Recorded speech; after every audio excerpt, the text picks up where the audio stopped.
જામનગર જિલ્લાના દસાડા તાલુકાના કચોલિયા ગામે ભ્રષ્ટાચારના ભરડામાં એક આશાસ્પદ 38 વર્ષના દલિત બહેનનું કરુણ મૃત્યુ થયું. એક મહિના પહેલા બનાવમાં આવેલ સ્મશાન ઘાટની બધી જ દિવાલો તૂટી પડતા ત્યાં કપડાં ધોવા આવેલ વર્ષાબેન નામના 38 વર્ષના દલિત મહિલાનું કરુણ મૃત્યુ થયું.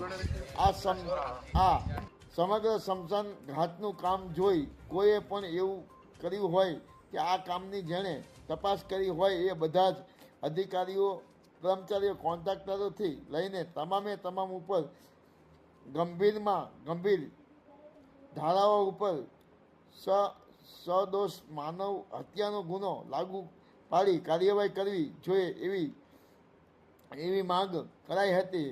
રિપોર્ટર હસમુખ એન લાગણોજા, માયાજા ન્યૂઝ ચેનલ. આજે દસાડા તાલુકાના કચોલિયા ગામની અંદર એક અત્યંત દુઃખદ ઘટના ઘટી છે.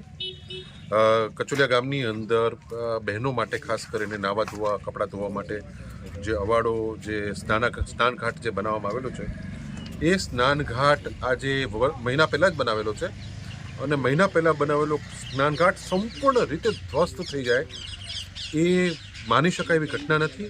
અને એની અંદર એક આશાસ્પદ દલિત સમાજની દીકરી વર્ષાબેન, લગભગ 38-40 વર્ષની ઉંમરની આશરે, એનું ભયંકર રીતે કરુણ મૃત્યુ થયું છે. ખૂબ જ દુઃખદ ઘટના છે.